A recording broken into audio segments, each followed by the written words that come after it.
The jungle didn't announce itself as dangerous the way people imagined. It didn't roar, it didn't lunge. It simply closed in, quietly, until every direction looked the same and every sound felt close enough to touch.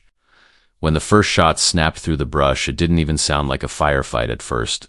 It sounded like branches breaking in the wrong rhythm. Then the point man went down hard, and the patrol's forward motion collapsed into instinct. Men dropped to the mud trying to find cover in a place where cover was mostly an idea. The air was wet and heavy, carrying the sharp smell of crushed leaves and the metallic bite of gunpowder. Somewhere above in the canopy, cicadas kept screaming like nothing in the world had changed. Staff Sergeant Ethan Kerrigan felt the ambush before he understood it. He'd been walking second element, a few paces behind the lead squad, watching the ground for tripwires and the trees for signs that didn't belong. That morning had started like dozens of others, briefing in a dim tent, a map drawn in grease pencil, a lieutenant trying to sound confident with a radio that never behaved. The mission was simple on paper. Move up a narrow trail, confirm reports of a cache site, return before dusk. In Vietnam, simple was usually the first lie, the lie that got you moving. Kerrigan heard the machine gun a half-second after the first rifles, and his mind did what it always did under pressure. It started sorting the chaos into patterns, looking for the spine of the problem. The gun was on the right, up a slight rise, chewing long bursts into the trail. Rifles were spread wider, firing in short, controlled cracks from deeper in the brush. Whoever set this had chosen the ground carefully. Kill zone, crossfire, no easy retreat without exposing your back. Kerrigan shouted for his men to get low and break line of sight, and the jungle swallowed his voice. Hand signals replaced words. He crawled forward through mud and roots, pulling one of the younger soldiers back by the webbing when the kid tried to sit up to see. "Okay, don't look," Kerrigan hissed, his mouth close to the kid's ear. "Listen." The Lieutenant Caldwell tried to raise higher on the radio, but the handset spit static and clipped syllables. The medic was already moving, bent low, hands shaking but steady enough to work.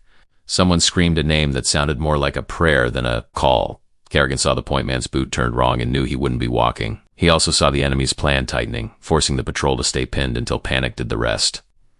That was the moment Kerrigan made the decision that later sounded like madness on paper.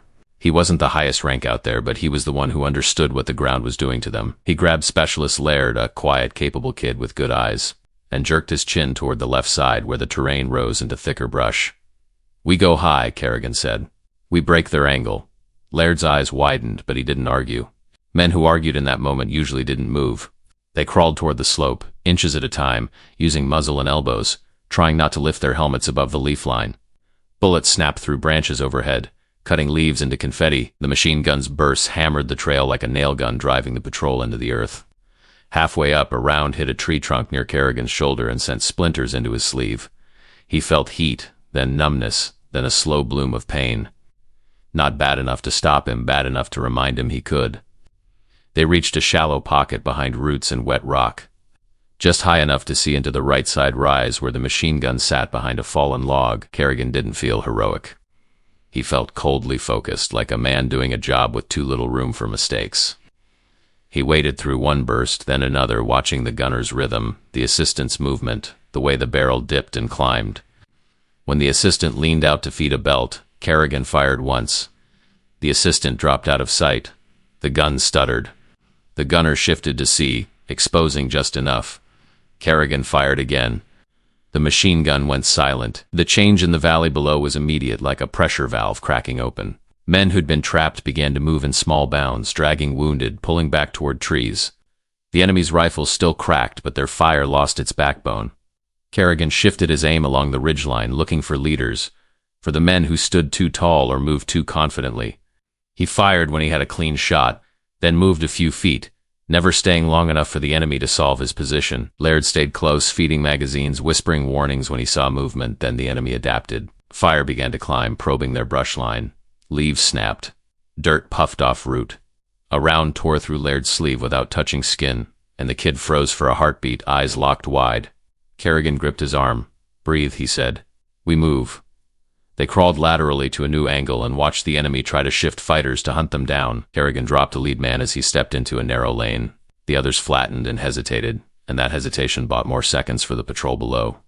Somewhere in the valley, Caldwell finally got a message through. Support might come, or it might not. Either way, Kerrigan knew the patrol's only chance was to keep moving while the enemy was confused. He signaled Laird to wave Caldwell's attention without exposing himself. And for a moment Kerrigan saw the lieutenant look up, eyes wide as if he just realized the jungle had a second level the ambush hadn't fully accounted for. The enemy's fire surged again, desperate now, trying to repin the Americans before they escaped. Kerrigan answered by cutting down coordination whenever it showed itself. He fired, relocated, fired again. His shoulder throbbed and his mouth went dry, but the job stayed the same. Buy time, keep the exit open. Then the jungle made its own decision. A sharp crack hit close, and Kerrigan felt a heavy blow to his side that knocked the air out of him. He rolled behind a tree, trying to breathe through pain that felt like a hand squeezing his ribs. Laird leaned in, panic flashing. Kerrigan grabbed his vest and pulled him down. "Don't!" he gasped. "Stay low." He pressed a hand to his side and felt warm wetness. Not catastrophic, but enough. Enough to weaken, enough to slow. The enemy's rifles probed higher, closer. Kerrigan realized they were about to be cut off from the patrol below. He keyed his radio, voice tight, and pushed out the simplest truth he could. "Caldwell, this is Kerrigan. We broke the gun. You need to move now. Don't stop. Get them out. Static." Then Caldwell's voice strained. "Kerrigan, where are you?" Kerrigan swallowed against the pain. "High left," he said, behind them. Another burst snapped through leaves and the world went bright at the edges. He forced himself to stay conscious long enough to hear Caldwell again, faint and broken by static. "Copy. We're moving." Kerrigan tried to answer, but his mouth filled with the taste of dirt and iron, and his body chose the ground. In the valley, men would later say they saw him disappear into the brush. In the mile of jungle between one moment and the next, it became easy to believe the jungle had taken him, the way it took so many things without leaving receipts. They didn't find Kerrigan when the platoon regrouped at the tree line. They didn't find Laird either. The medevac birds came in as dusk fell, the rotors flattening grass and rattling branches. And Caldwell watched stretchers lift away while his radio operator tried again and again to raise anyone on the high flank. No answer. A sergeant took Caldwell aside and said what everyone was thinking. "They're gone, sir. If they were alive, they'd be called." Caldwell didn't accept it out loud. But he felt the weight settle anyway. The familiar Vietnam bargain. You carried the living. You mourn the missing later. You do not stop moving, or the jungle will charge you for it. In the after-action log, Kerrigan and Laird were marked as missing. In the minds of the men who'd watched the machine gun fall silent, they were marked as the reason anyone else got out. That night, as the platoon sat under ponchos and listened to distant gunfire from other places, Caldwell kept hearing the second sentence Kerrigan had said over the radio high left. Behind them, and he imagined two men alone in the dark, surrounded by brush that looked identical in every direction, with the enemy somewhere close enough to smell tobacco and sweat. On the ridge, Kerrigan came back in fragments. He woke to water dripping from leaves onto his face, cold droplets that felt like taps on glass. His side burned. Shoulder felt like it wasn't fully attached. The jungle around him was dim and crowded, the light reduced to thin green shadows. He didn't know how long he'd been out. In Vietnam, time could vanish inside a minute. He tested his fingers, then his legs, then his breath. Pain answered every question, but nothing felt immediately broken beyond use. The first thought that hit him wasn't fear. It was arithmetic. He'd fallen somewhere between the high pocket and the slope down. Laird had been near him. Where was Laird now? Kerrigan listened hard, holding his breath, and heard something that wasn't rain. A faint rasp, close like fabric dragged slowly over wet ground. He shifted and found Laird a few feet away, pressed behind a root, eyes open, face pale. "Sarge," Laird whispered, like the word itself might be dangerous. Kerrigan crawled closer, careful, and saw blood soaking Laird's pant leg. Not spilling, seeping. A wound that didn't kill you fast, just tried to bleed you quiet. Kerrigan's throat tightened. "Can you move?" he asked. Laird blinked slowly. "I can." "Crawl," he said. Kerrigan nodded once. Crawling was more than most men had. The problem wasn't just survival now. The problem was direction. The platoon had withdrawn north. The enemy would sweep the ridgeline when they realized the kill zone didn't fully pay out. Kerrigan checked his rifle. There were rounds left, not many. He checked his pockets. A compass, damp but functional. A map that was more mud than paper. A canteen half full. He looked up into the canopy, trying to see the sky, but the jungle didn't give sky easily. He oriented by slope and sound, by the distant thump of helicopters that now felt like another life. "We're not staying," Kerrigan said, voice low. "They'll search up here." Laird swallowed. "How do we get out?" Kerrigan answered with the truth men didn't like. "Slow. Quiet. Wrong way first." He pulled a strip of cloth and cinched Laird's leg above the wound. Not tight enough to destroy it, tight enough to slow the loss. Laird bit down on his own sleeve to keep from making sound. Kerrigan kept his face calm even as his hands shook. He didn't have the luxury of panic. He had the job. They began to move, inch by inch, not toward where the platoon had gone, but sideways, deeper along the ridge, away from the obvious direction. It was a trick Kerrigan had learned the hard way. If you run straight back, you run into the net they throw behind you. You go wrong first, then you bend. They crawled through brush that grabbed at sleeves and straps, through mud that tried to keep boots, through roots slick with rain. Leeches found warm skin quickly. Kerrigan ignored them. Pain was noise. Noise got you killed. Somewhere below, a whistle cut through the trees. Sharp, human. Then another answer from farther away. Enemy signals. They were organizing a sweep. Kerrigan froze, pulling Laird flat. They lay still while footsteps passed at a distance they couldn't measure. Kerrigan watched a leaf tremble and forced his breathing to slow. When the footsteps faded, they moved again. They moved until Kerrigan's arms felt like they were filled with sand. They moved until Laird's whisper turned into a rasp, and then into silence. Kerrigan stopped, pressed a hand to Laird's shoulder, and the kid's eyes snapped open again. "Stay with me," Kerrigan said. Laird nodded, tears mixing with rain on his cheeks, and Kerrigan felt something hard in his chest that wasn't anger and wasn't fear. It was responsibility, the kind that made you keep moving, even when your body voted no. Near midnight, they found something that changed the math. Another American. A private from the lead squad, face smeared with mud, staring with empty shock from behind a tree. His name was Mendez. He'd been separated in the first burst and had spent hours alone, too scared to move, too stubborn to surrender. When Kerrigan whispered to him, Mendez flinched like a cornered animal. Then he recognized the uniform, and the relief in his face looked almost painful. "They left," Mendez whispered. "I tried, I couldn't." Kerrigan didn't judge him. "Vietnam made judges look stupid. You're moving now," Kerrigan said. "Quiet. Follow." With Mendez came a second surprise. He'd found 2 more men earlier. Both wounded, both hiding in a shallow depression. One had a broken wrist. The other had a head cut that kept reopening every time he crawled. Kerrigan stared at them, and for a moment the scale of it hit him. This wasn't a solo escape anymore. This was a rescue. A small, impossible column of men who should have been dead or captured, trying to cross a jungle that belonged to nobody and to death. If you have a family member who served and they ever mention the word separated, even once, you understand what that word really means. It means the map stops being real, and all you have left is who you can keep alive with your voice. Kerrigan gathered them tight, counted them by touch in the dark, and made a plan that was less plan and more discipline. Move in short pushes, freeze often, never speak above a whisper. Never bunch up, never light anything, and if someone couldn't move, Kerrigan would carry part of them the way men carried each other in that war without calling it love. By the time the sky began to lighten into gray, there were more shapes joining them, other pair of stragglers that had avoided the kill zone by crawling into a drainage ditch, a radio operator who'd fallen and knocked himself out and woke alone to silence. The jungle hadn't taken Kerrigan. It had scattered his platoon like broken glass. Now, inch by inch, he was collecting the shards. Morning in the jungle didn't feel like morning. Light seeped in slowly, making the air brighter without making it safer. As the gray turned to a muted green, Kerrigan could finally see faces. Some looked older than they should. Some looked like they were still somewhere else. A few men trembled uncontrollably as the adrenaline drained. Kerrigan didn't waste time asking how they felt. He asked what mattered. "Can you move?" If the answer was yes, they moved. If the answer was no, he made it yes with a sling, a shoulder, a shared burden. Laird's leg was worse, the cloth soaked through, his skin clammy. Kerrigan tightened the wrap slightly and told him to breathe through his nose. Mendez kept staring behind them, convinced the enemy was close enough to reach out. Kerrigan understood that feeling. He didn't deny it, he shaped it. "If you can hear them, they can hear you," he whispered. "So you stay quiet. You stay useful." The enemy's sweep came mid-morning. Kerrigan saw it first as motion that didn't match the jungle. A line of men moving with purpose, spaced, scanning, rifles ready. Not a random patrol. A search element. Kerrigan pushed his group into a shallow ravine and pressed them against the mud wall under overhanging roots. Men held their breath until their chests ached. A wounded soldier's boot slipped and Kerrigan caught it with his hand, clamping down hard to stop the shift. Through the curtain of leaves, he saw one enemy fighter pause, listening, head tilted. Kerrigan raised his rifle but didn't fire.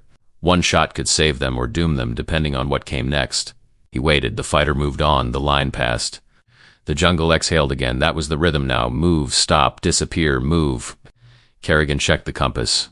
North. Always north. But not straight. Never straight.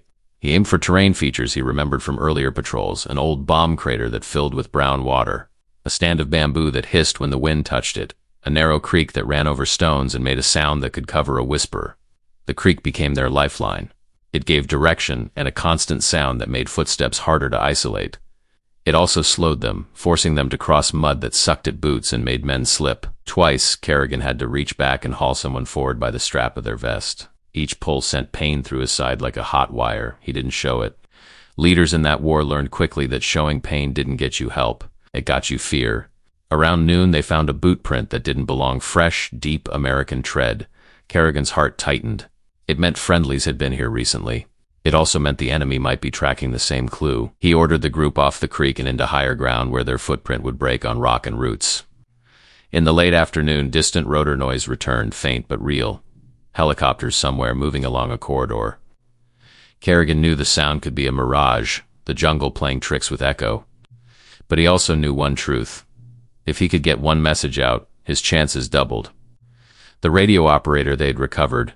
Corporal Vance still had a handset, damp and battered. They'd been saving the battery like it was water.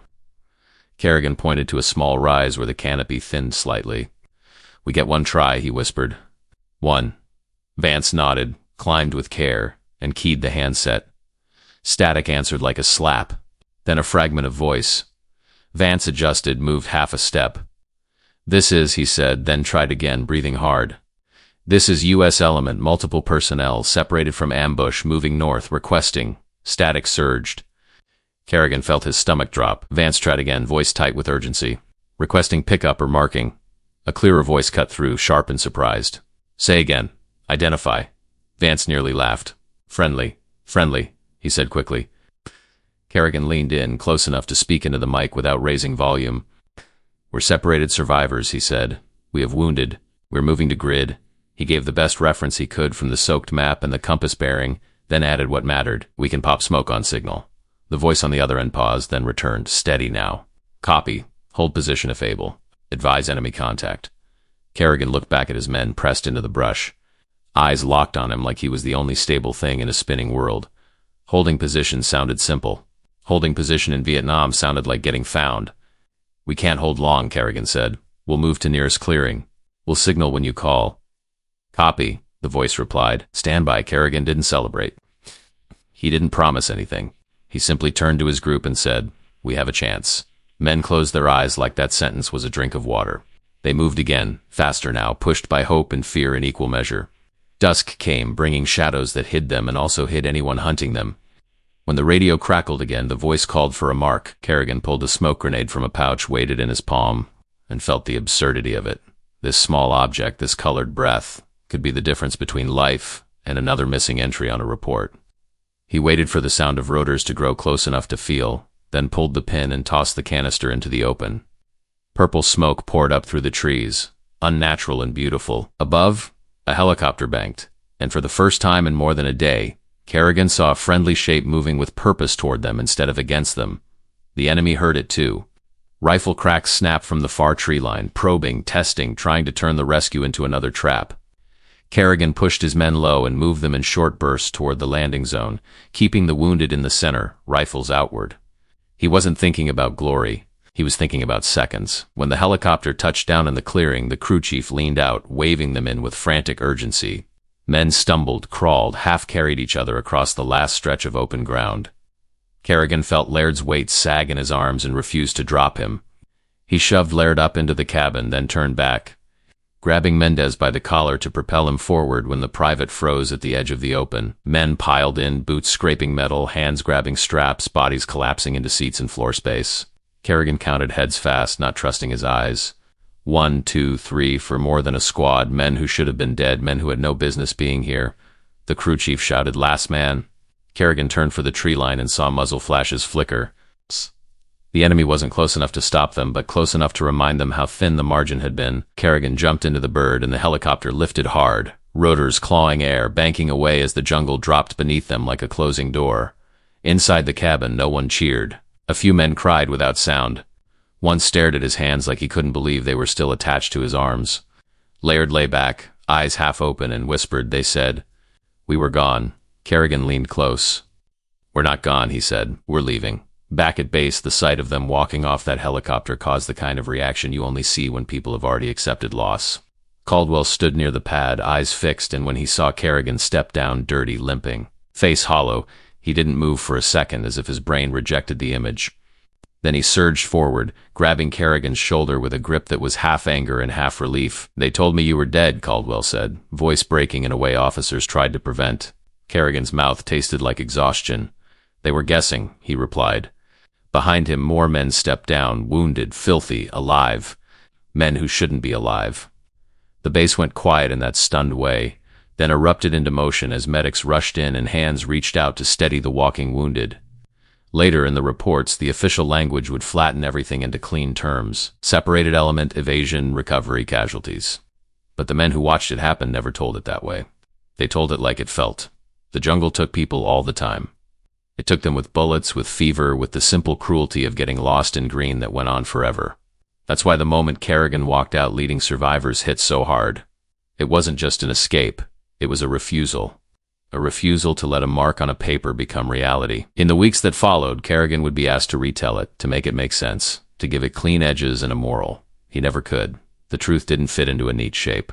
The truth was mud and silence and crawling, and a leader who kept saying the same thing whenever men started to drift into fear. Move, breathe, stay low, follow. If you're watching this and there's a name in your family that belonged to a man who never talked about it, understand something. A lot of the war lived in the space between the stories that got medals and the stories that stayed quiet. The quiet ones are still real. And sometimes the most unbelievable part isn't what happened in the firefight. It's what happened after, when men who should have been gone found each other in the dark and decided, together, that the jungle wasn't going to keep them.